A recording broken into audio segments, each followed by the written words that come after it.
Bonjour les amis du laboratoire scientifique Mobile Labo.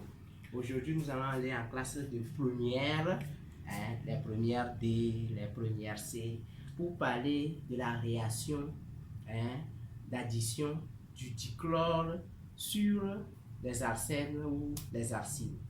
Alors spécialement pour aujourd'hui, on va parler de la réaction du dichlore, entre le dichlore et l'acétylène. Alors comment produire le dichlore? Pour produire le dichlore, il y a deux manières, ou plusieurs manières. Nous pouvons soit utiliser du KMNO4, le permanganate de potassium, donc qu'on va faire réagir avec de l'acide chlorhydrique.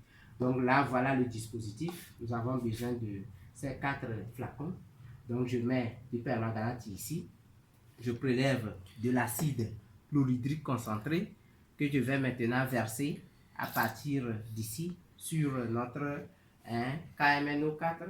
Je vais mettre ici de l'eau et de l'acide sulfurique qui vont maintenant purifier les gaz là qui vont se former. Et dans ce flacon, nous allons obtenir notre dichlore. Soit je peux utiliser celui-ci, le NaClO, l'hypochlorite de sodium, que nous appelons communément le javel, que nous appelons communément le javel. Donc dans ce cas, je n'ai pas besoin de ces deux flacons. Je peux directement communiquer ceci là à notre bouteille pour pouvoir récupérer le dichlore. Alors, on va donc passer à notre réaction pour produire le dichlore et le faire réagir après avec de l'acétylène. Et comme c'est la fête de Noël qui s'approche, on va voir comme application comment fabriquer des feux d'artifice. Ce serait vraiment extraordinaire. Donc je vais utiliser donc celui-ci, le NaClO, plus de l'acide chlorhydrique. En plus, j'ai besoin de notre CaC2 plus une pipette. La pipette qui va me permettre de prélever notre HCl. Donc, je prends un peu d'hypochlorite que je vais verser dans notre flacon.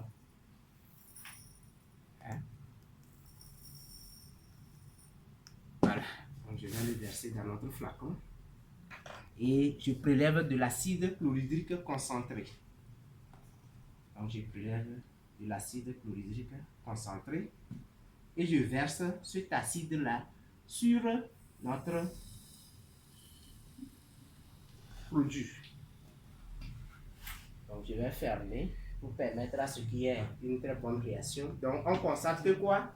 L'intérieur, il se forme un gaz qui a une couleur jaune ou verdâtre. Voilà. Donc, il s'agit là du dichlore. Le dichlore.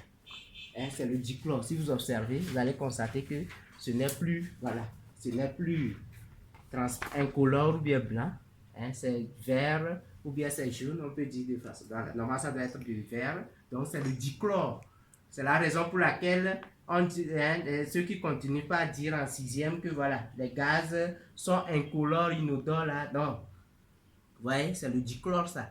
Ça a une couleur, c'est un gaz. Ça a une couleur. Donc, on ne peut pas dire que les gaz sont incolores. Voilà.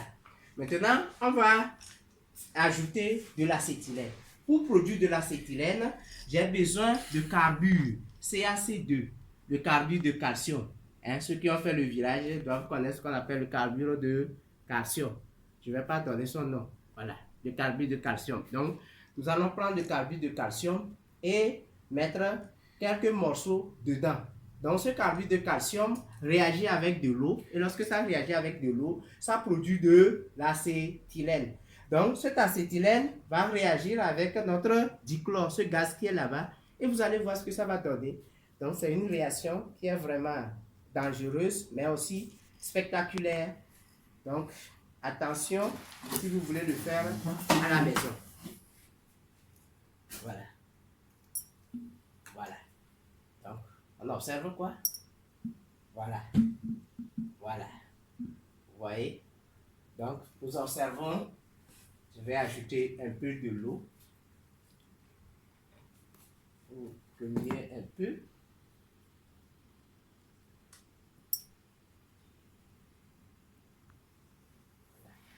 Peut-être que l'acide, un peu d'acide.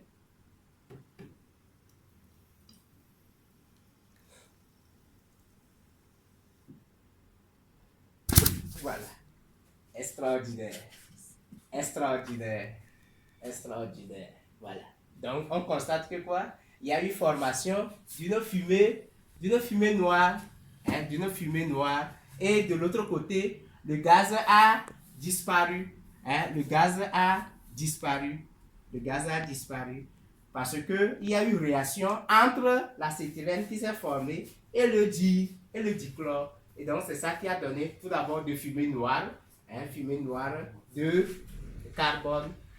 Merci beaucoup et à la prochaine.